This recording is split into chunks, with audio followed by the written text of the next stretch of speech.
Merci de nous rester fidèles et de nous avoir choisis pour vous informer. Bienvenue, mesdames et messieurs, à cette nouvelle session de nos informations. À la une de cette édition du journal Les attentes des Congolais, 24 heures avant l'ouverture de la session de mars au Parlement. C'est entre autres l'amélioration de la situation sécuritaire dans l'Est de la République démocratique du Congo, le social, bref, l'adoption des lois qui vont dans le sens de revoir les conditions de vie de la population. Nous parlerons également de l'avenue Upemba, précisément au niveau de l'arrêt bus dépôt qui connaît depuis ce lundi des travaux de réhabilitation. Cet endroit fortement érodé a été le théâtre de plusieurs cas de noyade pendant cette période des fortes pluies. Une fois de plus, bienvenue à cette édition du journal. Je le disais tantôt au sommaire, en République démocratique du Congo, la reprise des activités s'annonce déjà au Parlement, conformément à la constitution du pays. C'est ce 15 que la session de mars est censée s'ouvrir dans toutes les chambres du Parlement et les recommandations sont multiples, hormis l'achèvement des matières de la session dernière, l'amélioration des conditions de vie de la population RD congolaise et la révision des stratégies de l'état des sièges font partie des attentes de la population. Suivez ce reportage. La session de mars au Sénat, à l'Assemblée nationale, tout comme en province, est non seulement attendue par les politiques, mais aussi par la population RD congolaise. Quelques heures avant son ouverture, les Congolais suggèrent plusieurs recommandations aux élus afin d'améliorer leurs conditions de vie. Et le social prime. C'est aussi l'attente de Amissi Ouseni et Ouseni Saïdi. Ces deux louchois font remarquer que le social du Congolais est à un niveau très inquiétant. Il est question aux parlementaires, soit au gouvernement, de se racheter auprès de la population. Parmi les attentes sont vraiment nombreuses. Il est question d'abord que les jeunes gens congolais qui vont se retrouver d'ici là dans le Parlement, qu'ils pensent comment créer les emplois pour les jeunes gens. Sur le plan social, il est question de songer la création de différentes lois pour l'amélioration des conditions sociales. Et sur le plan politique, nous en tant que population, nous avons besoin de la stabilité politique, la stabilité des institutions politiques. Nous attendons aussi qu'il y ait aussi de loi par rapport à l'employabilité de la jeunesse, parce que la jeunesse termine les études, mais ils n'ont rien à faire par rapport à leur diplôme. La situation sécuritaire à l'est de la République démocratique du Congo reste toujours préoccupante malgré la mise en place de l'état de siège. Guy Nzenza, lui, plaide pour sa réévaluation. Il y a une guerre à l'est. On a instauré l'état de siège. Où est-ce qu'ils en sont? Parce que nos confrères continuent à mourir. Qu'est-ce qu'ils peuvent nous dire? Est-ce que cet état de siège va continuer? Quand est-ce qu'ils vont l'arrêter? Nous les attendons qu'ils puissent se prononcer sur ce point. Maître Jossi Kitenge, juriste de son État, exhorte quant à lui les représentants du peuple à adopter les lois qui serviront la nation en évitant toute ingérence politique. Nous attendons à ce que les députés, qui sont les représentants du peuple, qui puissent proposer de très bonnes propositions de lois, notamment les lois qui peuvent servir la population. Parce que c'est de ça. Nous attendons que les députés, ils ne sont que les avocats du peuple congolais. Nous refusons cette récupération politicienne. Les matières programmées, mais non traitées à la session de septembre dernier, doivent également être une priorité pour les parlementaires. C'est entre autres les réformes électorales, les recommandations sur la situation de l'Est de la RDC et autres. Bref, les attentes restent nombreuses pour cette session de mars. Il ne reste qu'au Parlement d'en juger les priorités, surtout que plusieurs élus du peuple qui reviennent des vacances avaient pour mission de toucher les réalités de la population de leur base électorale. Et les cours ont finalement repris à quelques jours dans les institutions publiques de l'enseignement supérieur et universitaire au pays, seulement que la rentrée est intervenue à plus de 2 mois de la grève du personnel scientifique et académique, et cet arrêt de travail entraîne logiquement un grand retard sur le calendrier académique. Des précisions avec Ben Kaimbe. Cette fois encore, l'année académique ne sera pas clôturée au mois de juillet comme il était le cas habituellement. Malgré le retard de plus de 2 mois enregistré à cause de la grève, l'année va s'étendre sur 30 semaines, ce qui entraîne logiquement un aménagement du calendrier pour respecter le délai prescrit. Ogué Kabouit est secrétaire général académique dans une institution universitaire de Lubumbashi. Une année académique selon le système LMD, c'est 30 semaines. Et chaque quinzaine constitue un semestre. Donc, compte tenu de cette mutation, de cet arrimage, il y a possibilité de ne pas rattraper le retard parce qu'en soi, il faut avouer que nous ne sommes vraiment pas en retard compte tenu du nouveau système. Donc, je crois que au bout de 30 semaines, nous devons être en mesure de clôturer l'année académique tout en intégrant bien sûr les moments d'arrêt, peut-être qu'ils ne seront plus significatifs comme on l'aurait bien voulu dans un calendrier. Toujours selon lui, point ne sera besoin d'accélérer les cours comme c'était le cas avant l'instauration du système LMD. La souplesse du LMD concentre la formation sur l'apprenant. Et donc vous comprendrez qu'avec toutes ces réformes, il n'y a plus lieu de surcharger l'étudiant avec beaucoup de considérations théoriques comme avant. Et donc, même à ce niveau-là, il n'y a pas lieu aussi de bâcler les cours en se disant mais on est en retard, on veut récupérer le retard. Pour rappel, lors du mouvement de grève, professeurs, chefs des travaux et assistants réclamaient tous l'amélioration de leurs conditions de vie et ils n'en sont pas à leur première réclamation en République démocratique du Congo. Dans un tout autre chapitre à présent, les habitants du quartier Météo sont plongés dans le noir depuis plus de 2 mois suite à une panne survenue sur le transformateur situé sur l'avenue Baoba. Depuis lors, plusieurs activités sont à l'arrêt. Souzi Yogolelo, Daniel Faray. Plus de 2 mois sans énergie électrique, vivre dans le noir devient presque une seconde nature pour les habitants du quartier Météo. Mais cette pilule devient de plus en plus difficile à avaler car la majorité de ses abonnés de la SNEL n'y savent pas jusque-là quand est-ce que cette situation prendra fin. On paye, mais on n'a pas du courant électrique. On souffre beaucoup avec ce problème. On a fait presque 2 mois sans courant, les histoires pourrissent. Quand nous viennent en aide, on souffre beaucoup ici, plus de 2 mois sans courant. Plus de 2 mois qu'ils ont appris qu'une panne est survenue au transformateur placé sur l'avenue Baoba. Jusqu'à présent, le silence plane quant au rétablissement du courant électrique et aucune initiative n'est serrée jusque-là pas amorcée.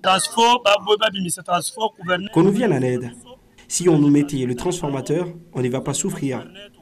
On a des problèmes de transformateur et on a fait plus de 2 mois sans courant. Il y a de l'insécurité. Une chose qui inquiète les habitants de cette partie de Lubumbashi, car non seulement beaucoup d'activités sont à l'arrêt, mais aussi l'insécurité les guette à tout moment à cause du noir. On demande qu'on nous apporte un transformateur, les activités ne tournent plus bien. Les nourritures pourrissent, mais aussi l'insécurité. Pour l'instant, c'est soit les générateurs, soit les lampes rechargeables ou encore les bougies qui font l'affaire aux heures du soir au quartier Golf Météo, un des coins les plus huppés de la ville de Lubumbashi.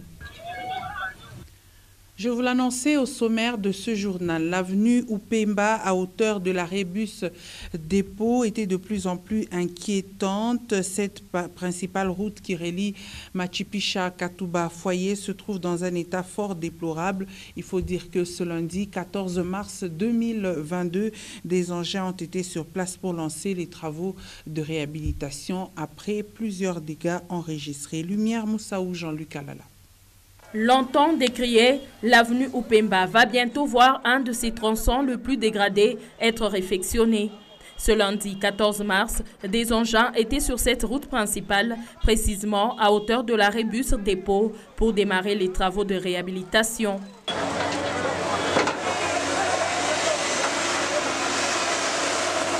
ce qui serait un soulagement pour les usagers de cette route qui ont fait face à plusieurs maux pendant cette saison de pluie, notamment les cas de noyade.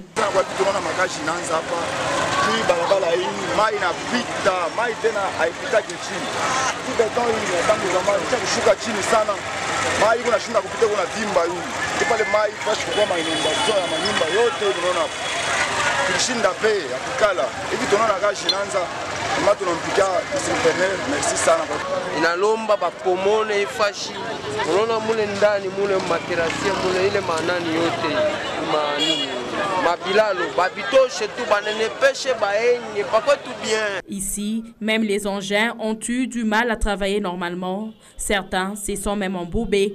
Preuve du délabrement très avancé de cette chaussée, soulignent les usagers de cette route. On sait à peine, et voilà, nous demandons au gouvernement provincial de nous envoyer les techniciens dignes de leur nom pour que les travaux se fassent comme il le fallait. Bantu wanachoka ifashi pasha kwa labika mbaya hatuna kile tutasema tena. Mvula ndio inapita papa. Kama mvula ilikuwa mingi kama barabara yote haikomoki. Mai inapita sana pa ifashi. Bantu batembee bien. Panakufa bantu sana, batoto bakubwa hakuna namna papa. Haitakuwa namna ya ile model. Bantu mai manyumba inapomoka, manyumba tena haina tamuadi tena. Déjà, ils souhaitent voir ces travaux être achevés dans un laps de temps. Question de permettre une circulation facile, ont-ils ajouté. Nous allons nous rendre à présent sur les rues de la capitale Kinshasa qui sont généralement bouchées aux heures de pointe et même après ces heures à cause des embouteillages, le bon côté de ces monstrueux bouchons et qu'ils permettent à certains vendeurs d'écouler leurs marchandises. L'activité prend tellement de l'ampleur, surtout du côté de vendeurs de l'eau fraîche. C'est un constat fait par Ben Kaembe et Jean Kalenga. Ils sont perceptibles presque partout à Kinshasa, ces vendeurs de divers produits qui circulent entre les véhicules lors des embouteillages. Il s'agit peut-être de l'un des facteurs positifs de ce phénomène unique pour la capitale. Certains en profitent pour écouler les biscuits et des cache-nez. Pour d'autres, par contre, les embouteillages sont des bons moments pour vendre des produits énergisants. C'est principalement les boissons gazeuses et de l'eau. Et pour ça, la marchandise est posée soit sur la tête, soit encore sur les épaules. Il faut dire que les conséquences de cette façon de porter les produits ne sont pas prises en compte. Leur journée, ils la passent sous soleil pour essayer de gagner le pain quotidien, avec tous les risques possibles de se faire écraser par les véhicules. Autre chose, cette vente à la sauvette contribue d'une façon ou d'une autre à l'insalubrité dans la capitale. Pour la plupart des clients, après avoir consommé un produit, la tendance est de jeter la bouteille en plastique ou tout autre emballage sur la chaussée, ce qui rendrait rude l'opération Kinbopeto lancée dans la capitale Kinshasa. Nyota Radio et Télévision a été invité à la fête de la femme active Kinshasa 2022 qui célébrait ses 8 ans d'existence. Promouvoir l'autonomisation des jeunes filles ainsi que l'égalité des sexes dans le contexte de lutte contre les changements climatiques était le thème retenu par ces femmes pour leurs échanges. Et la chaîne étoilée a été représentée par son directeur général Freddy Tchijika. Dans cette salle de l'hôtel Sultani dans la commune de Gombe à Kinshasa, Nyota Radio et Télévision couvre la 8e édition de la fête de la femme active Kinshasa 2022. Venues de tous les coins de la province, ces femmes ont eu un moment d'échange sur la promotion de l'autonomisation des jeunes filles ainsi que l'égalité des sexes dans le contexte de lutte contre le changement climatique. Des personnalités politico-administratives du monde féminin ont pris part active. Transpiration, inspiration, marrainage, impact et rôle modèle. C'est pratiquement l'essentiel de leur instinct motivation au cours de cette conférence.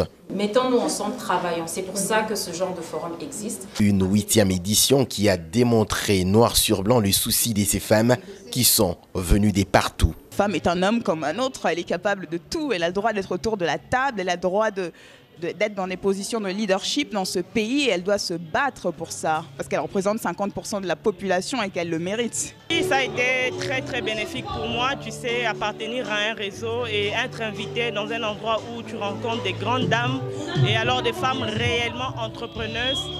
Ça a été vraiment un plaisir pour moi et très bénéfique pour moi. La spécialité de cette année, c'est qu'on a pris les jeunes et on les a mis dans un monde professionnel, donc dans la peau d'une femme qui fait dans la banque, dans les finances, dans l'entrepreneuriat, dans divers secteurs. C'était ça le but et c'était très intéressant. On a vu des jeunes filles qui ont des capacités énormes, qui savent ce qu'elles veulent faire dans l'avenir et c'était pour nous une expérience assez impressionnante pour nous. Ici, les organisatrices se disent fières et satisfaites de cet événement annuel. On est très très fiers parce qu'on a une certaine constance dans notre activité. C'est la 8e édition de la fête de la femme active, une tournée où on réunit les femmes employées, les femmes entrepreneurs, donc les femmes actives quoi. Occasionnellement, un message est adressé aux femmes du monde entier et celles de la RDC en particulier.